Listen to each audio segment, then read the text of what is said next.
আসসালামু আলাইকুম। ওয়ার্ল্ডের প্রথম আন্ডার ডিসপ্লে সেলফি ক্যামেরার ফোন নিয়ে আসে কিন্তু জেডটি, আর তাদের আরো একটা স্মার্টফোন নুবিয়া Z70 আলট্রা আমাদের হাতে চলে এসেছে। হ্যাঁ, এই ফোনটাতেও আন্ডার ডিসপ্লে সেলফি ক্যামেরা রয়েছে, তবে বেশ কিছু নতুন করে মশলা অ্যাড করা হয়েছে।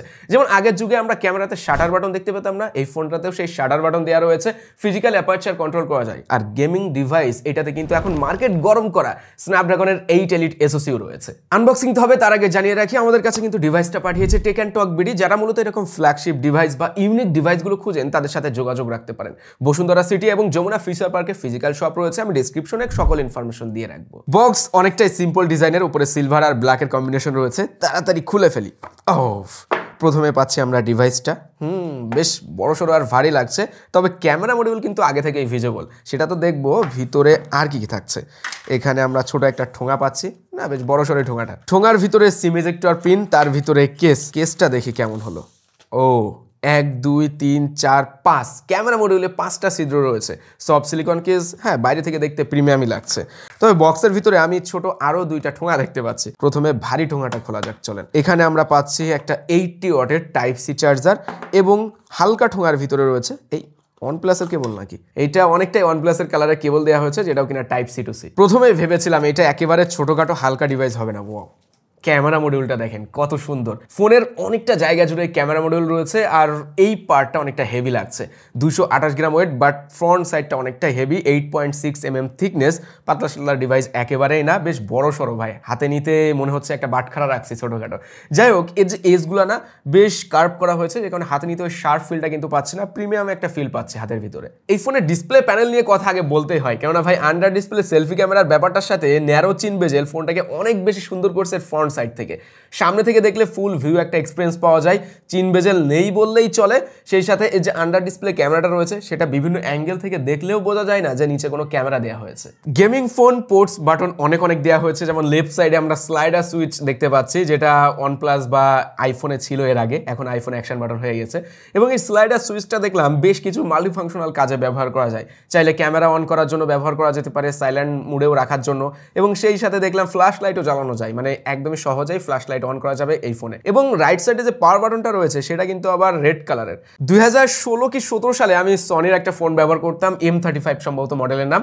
সেটাতে যেমন ক্যামেরা শাটার বাটন ছিল না, এই সেই ক্যামেরা শাটার বাটনটা মনে হচ্ছে ফিরে এসেছে আমার হাতে। ইটস ফিল লাইক আমি সেই আগের ফোনটাই ব্যবহার করছি। এবং এই শাটার বাটনটা দুইভাবে কাজ করে, হালকা প্রেস করলে ফোকাস হবে, এবং দেন আপনি যদি প্রেস করেন, ফুল প্রেস করলে ছবি তোলা যাবে, ভিডিও রেকর্ড করা যাবে এরকমই। আর প্রথমত হোম পেজে থাকলে শাটার বাটন প্রেস করে ধরলে আবার ক্যামেরাটা ওপেন হয়। কুইক ওপেন করার জন্য এটা কিন্তু বেশ কাজে আসবে, এবং আমি দেখলাম হ্যাঁ এটা বেশ রেসপন্সিভ, ভালোই ছবি তোলা যাচ্ছে। স্মার্টফোনে ফিজিক্যাল অ্যাপারচার কন্ট্রোল, এটা আমার কাছে মনে হয় না রিয়েল লাইফে খুব একটা কাজে আসবে। এখন যেহেতু আমরা পোর্ট্রেট মোডে চলে গেছি, পোর্ট্রেট মোডে ছবি তুলে উড়াই দিচ্ছে। যাক হ্যাঁ, এটাতে আছে ফিজিক্যাল অ্যাপারচার, এবং যেটা কন্ট্রোল করা যায় শুধুমাত্র প্রো মোডে। নর্মাল ফটো তোলা বা পোর্ট্রেট মোডে ফিজিক্যাল অ্যাপারচারটা কোনো কাজে আসে না। প্রো মোডে দেখলাম 9 স্টপসে কন্ট্রোল করা যায়, 1.59 থেকে শুরু হয় এবং 4 পর্যন্ত যাইতে পারে। যাই হোক হ্যাঁ, ফিজিক্যাল অ্যাপারচারের যে ব্লেডগুলো আছে না, ওইগুলো আবার দেখতে বেশ দারুণ লাগছিল, যখন ছোট বড় হয় একটা ইউনিক ভাব আছে এটার ভিতরে। মেইন পয়েন্টগুলো বলতে যে ভুলেই গেছিলাম, এই ফোনের কিন্তু বডি ফ্রেম মেটালের, পিছনের দিকে গ্লাস এবং ফ্রন্টেও গ্লাস প্রোটেকশন রয়েছে, আর IP68 এবং 69 এর রেটিংও কিন্তু রয়েছে, তাই বেশ ভালো রকম পানিতেও ভেজানো যাবে ফোনটা। স্মার্টফোন মার্কেটে একেবারে টপ কোয়ালিটি ডিসপ্লে প্যানেল রয়েছে এই ফোনটাই, সেটা বললে ভুল হবে না, কেননা সেই ডিসপ্লে প্যানেলটা আবার কাজেও লাগানো হয়েছে ন্যারো চিন বেজেল এবং আন্ডার ডিসপ্লে সেলফি ক্যামেরা দিয়ে।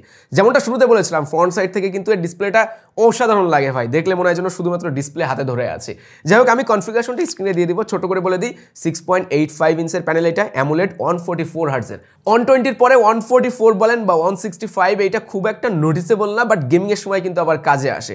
এই ডিসপ্লেটা super bright, 2000 nits pick brightness দেয়, HDR10+ সাপোর্টেড রয়েছে, 431 PPI-টা আমার কাছে একটু কম মনে হয়েছে, আর একটু বেশি থাকলে আরো বেটার শার্প ফিলটা পাওয়া যেত, বিশেষ করে ছোট ছোট টেক্সটের ক্ষেত্রে। তবে আলট্রাসনিক ফিঙ্গারপ্রিন্টটা মিস করেছে, এখানে আবার অপটিক্যাল ফিঙ্গারপ্রিন্ট দেওয়া হয়েছে।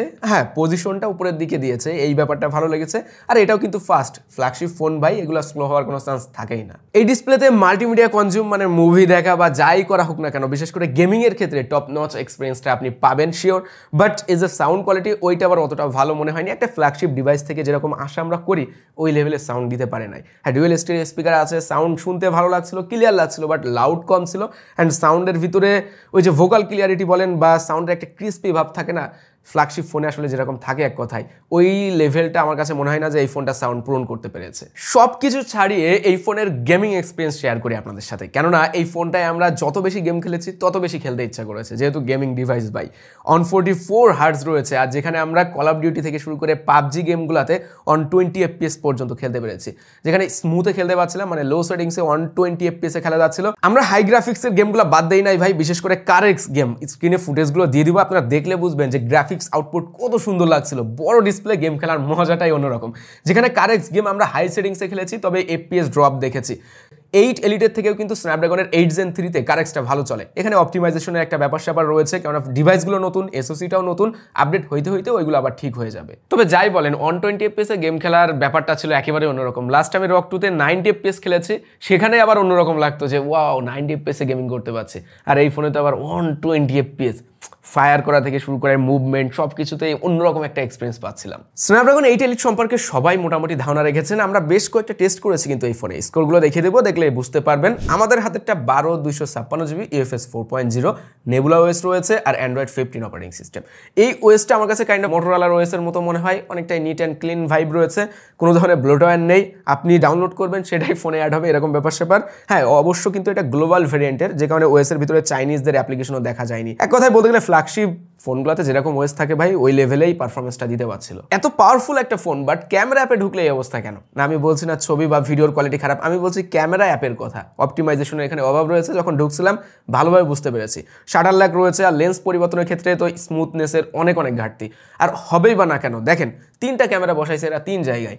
এটা ওয়াইড অ্যাঙ্গেল, এখানে বসাইছে তার নিচে টেলিফটো, এই কর্নারে আবার বসানো হয়েছে ওয়াইড অ্যাঙ্গেল। আর এই জন্যই আমি যখন লেন্সগুলো পরিবর্তন করছিলাম, ফ্রেমটা একবার এদিকে তো একবার উপরে একবার নিচে, মানে আপনি ঠিকভাবে ফ্রেম ধরে রাখতে পারবেন না যখন বিশেষ করে জুম ইন জুম আউট করবেন। এমনকি আর ভিডিওতে আরও একটা প্রবলেম দেখলাম, লেন্স পরিবর্তন হয় না যখন 60 FPS এ শ্যুট করা হয়। মেইনলি আমরা সবসময় 4K 60 FPS বা 4K 30 FPS এ অনেকে শ্যুট করে থাকি।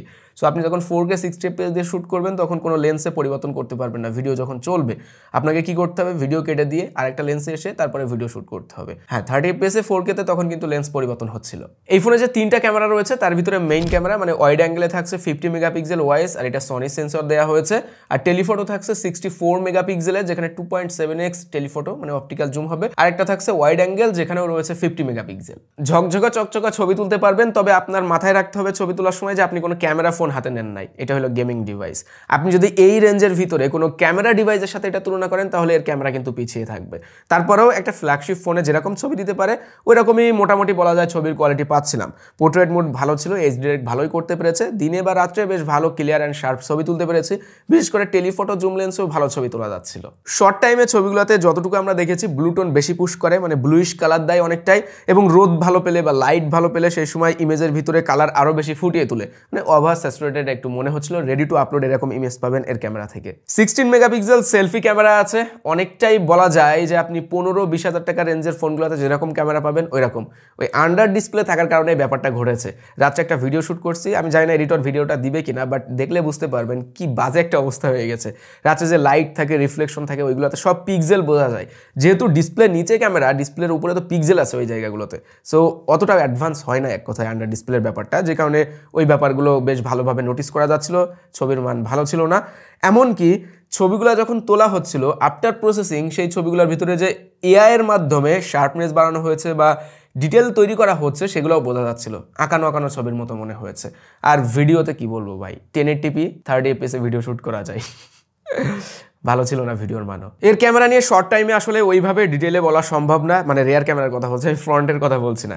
রেয়ার ক্যামেরাতে ডিটেলে অনেক কিছু বলা যেত ক্যামেরা নিয়ে, বাট এটা আসলে ফুল রিভিউ না, যে কারণে ওই ব্যাপারগুলো খুব একটা ভালোভাবে তুলে ধরতে পারলাম না। লেটেস্ট ওয়াইফাই 7 দেওয়া রয়েছে ফোনটিতে, যাদের বাসায় ওয়াইফাই 7 ডিভাইস আছে বা ওয়াইফাই 7 সাপোর্টেড রাউটার রয়েছে তাদের ক্ষেত্রে কিন্তু ওই লেভেলের এক্সপেরিয়েন্সটা পাবেন। তাছাড়া আপনি মানে বাকিরা নর্মালি ব্যবহার করেন যেরকম ওইরকম এক্সপেরিয়েন্স পাওয়া যাবে। ব্লুটুথ 5.4 রয়েছে, NFC-ও থাকছে, তবে ওয়্যারলেস চার্জিং সুবিধা থাকছে না। কেন দেয় না? ইনফিনিক্সের মতো ফোন 20-22 হাজার টাকা রেঞ্জে দিয়ে দিচ্ছে, দিচ্ছে আর এই ফোনে মানতে পারলাম না। এখন ফ্ল্যাগশিপ যে ফোনগুলো বের হচ্ছে বিশেষ করে 8 এলিট দিয়ে সবগুলোতে কিন্তু 6000 mAh প্লাস ব্যাটারি দেওয়া হচ্ছে, এটা তো 6150 mAh দেওয়া রয়েছে ব্যাটারি এবং 80 ওয়াটের চার্জার তো রয়েছে যেটা ওয়্যার্ড চার্জার, 80 ওয়াট দিয়ে খুব দ্রুতই চার্জ করা যায় ফোনটা। এখন এই ফোনটা মেইনলি ভাই আমার কাছে ওই চারকোনা শেপের জন্য একটু ভালো লাগে, আমার এই গোলগাল শেপ ভালো লাগে না কেন জানি, আবার দামি ফোনগুলো বেশি গোলগাল হয়, আইফোন গোলগাল তো। যাই হোক ডিসপ্লের জন্য ফোনটা ভালো, গেমিং ডিভাইস যারা এরকম একটা ডিভাইস খুঁজছেন, যাদের পছন্দ আসলে এই ডিভাইসটা কিনবেন তারা কিন্তু অবশ্যই টেক অ্যান্ড টক বিডির সাথে যোগাযোগ রাখেন, তাদের কাছে দেখা যাচ্ছে লেটেস্ট প্রাইস মানে একেবারে বেস্ট প্রাইসে আপনারা পেতে পারেন এবং যেহেতু ফ্ল্যাগশিপ ফোনগুলো তাদের কাছে সবসময় অ্যাভেলেবেল থাকে তো সেই ক্ষেত্রে দেখা যাচ্ছে আপনি দ্রুত তাদের কাছ থেকে ফোনগুলো কিনতে পারবেন। তো এই তো ছিল আজকের ভিডিও, সবাই ভালো থাকবেন, আল্লাহ হাফেজ।